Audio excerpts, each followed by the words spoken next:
Assalamualaikum warahmatullahi wabarakatuh. Gimana kabarnya anak-anak? Semoga dalam keadaan sehat walafiat. Baik, kembali lagi dengan mata pelajaran IPS. Di sini kita akan mempelajari tentang interaksi manusia dan lingkungan.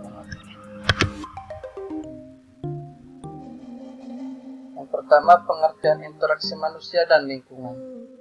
Interaksi merupakan suatu bentuk hubungan timbal balik antara individu dengan individu, individu dan kelompok, serta kelompok dengan kelompok.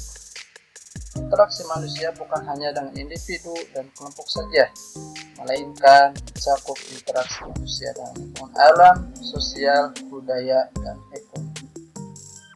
Pertama, di sini ada interaksi manusia dengan lingkungan alam. Lingkungan alam yaitu lingkungan yang terbentuk secara alamiah tanpa campur tangan manusia. Lingkungan alam mencakup semua benda hidup dan tak hidup yang terjadi secara alamiah di bumi. Lingkungan alam terdiri atas komponen abiotik dan biotik. Komponen abiotik adalah segala sesuatu yang ada di lingkungan yang bukan makhluk hidup. Lingkungan biotik adalah segala benda hidup yang ada di lingkungan. Dalam interaksi tersebut, terjadi berbagai macam permasalahan yang disebut dengan dinamika interaksi. Dinamika ini mendorong terbentuknya suatu perubahan pada hal yang baik ataupun hal yang sebaliknya. Yang kedua, ada interaksi manusia dengan lingkungan sosial. Manusia perlu berhubungan atau berkomunikasi dengan yang lainnya. Maka terjadilah apa yang dinamakan proses sosial. Proses sosial adalah suatu interaksi atau hubungan saling mempengaruhi antar manusia. Proses sosial ini akan terjadi kalau ada interaksi sosial. Interaksi sosial adalah hubungan-hubungan antara orang perorangan, antara kelompok manusia maupun antara orang perorangan dan kelompok manusia. Ketiga, ada interaksi manusia dengan lingkungan budaya.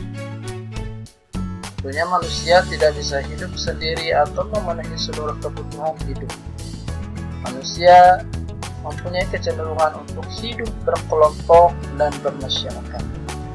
Dalam kehidupan bermasyarakat, kita harus dapat beradaptasi dengan lingkungan, termasuk dalam hal perilaku, aturan, nilai, norma, kepercayaan, dan adat istiadat yang berlaku di lingkungan tersebut. Yang keempat, ada interaksi manusia dengan lingkungan ekonomi. Lingkungan ekonomi adalah faktor ekonomi yang mempengaruhi jalannya usaha atau kegiatan ekonomi. Faktor pendukung kegiatan ekonomi adalah kebijakan ekonomi pemerintah, pendapatan masyarakat, sumber daya ekonomi yang tersedia, dan sebagainya. Selanjutnya, dampak aktivitas manusia terhadap lingkungan alam. Pertama, di sini, aktivitas manusia terhadap lingkungan alam perlu kita cermati, karena semakin hari aktivitas manusia semakin banyak dan semakin beragam. Aktivitas manusia dalam memenuhi kebutuhan hidupnya dapat menimbulkan dampak terhadap lingkungan. Ada beberapa bentuk kerusakan yang terjadi karena aktivitas manusia dalam memenuhi kebutuhan. Seperti halnya kerusakan hutan, pencemaran air, pencemaran udara, dan pencemaran tanah. Baik, yang pertama yaitu kerusakan hutan. Hutan adalah sebuah kawasan yang ditumbuhi oleh pepohonan yang lebat dan tumbuhan baik. Hutan merupakan bagian yang sangat penting dalam kehidupan seluruh makhluk di seluruh muka bumi. Akibat aktivitas manusia, hutan-hutan yang dulu menghijau menjadi rusak, tandus, dan gersang. Kerusakan hutan mengakibatkan terjadinya banjir bandang, erosi tanah, kebakaran hutan, punahnya hewan dan tumbuhan, pengeringan sumber mata air dan sungai, berkurangnya produk hutan, serta pemanasan global. Semua fenomena tersebut dampak negatif kepada kehidupan manusia. Yang kedua, ada pencemaran air.